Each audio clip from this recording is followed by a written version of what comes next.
It sounds unbelievable, but it's true. From kings to doctors, people once believed eating human remains could cure disease. Welcome to Zukkun Knows. 1.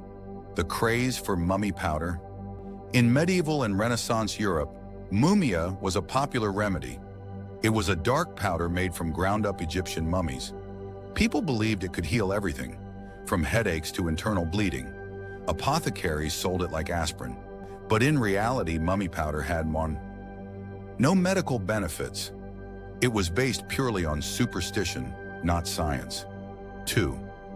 Why they believed it worked. Medicine back then followed the idea of sympathetic magic. The dead body, especially one that had lasted centuries, was thought to hold mystical powers. If mummies had survived so long, maybe their strength could be passed to the living. It was magical thinking, not biology. 3. Royal taste for death. This wasn't just folk belief. Kings and queens used mummy powder too. One famous user was King Francis I of France, who reportedly carried a pouch of it and took it regularly. British monarchs and nobles also paid high prices for preserved flesh, believing it would protect them from illness.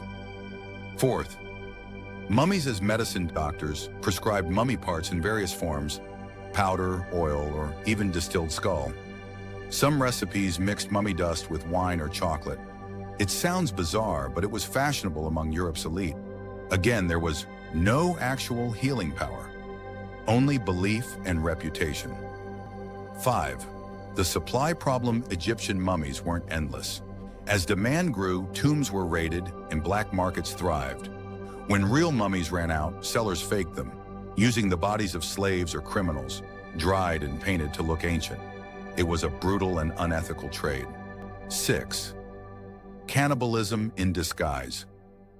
This practice is now called medical cannibalism. People were consuming human flesh without calling it that. It wasn't just mummies either. Executioners sold fat from the executed. Human skull powder was even used as a cure for epilepsy, though it had no effect at all. 7. The church stayed quiet. Despite moral contradictions, the Christian church usually stayed silent. Because it was called medicine, it didn't count as sinful cannibalism. This loophole allowed the practice to continue for centuries. 8. The end of mummy medicine. By the 1700s, scientific thinking began to replace magical beliefs. Doctors realized that mummies didn't cure anything and might even be harmful.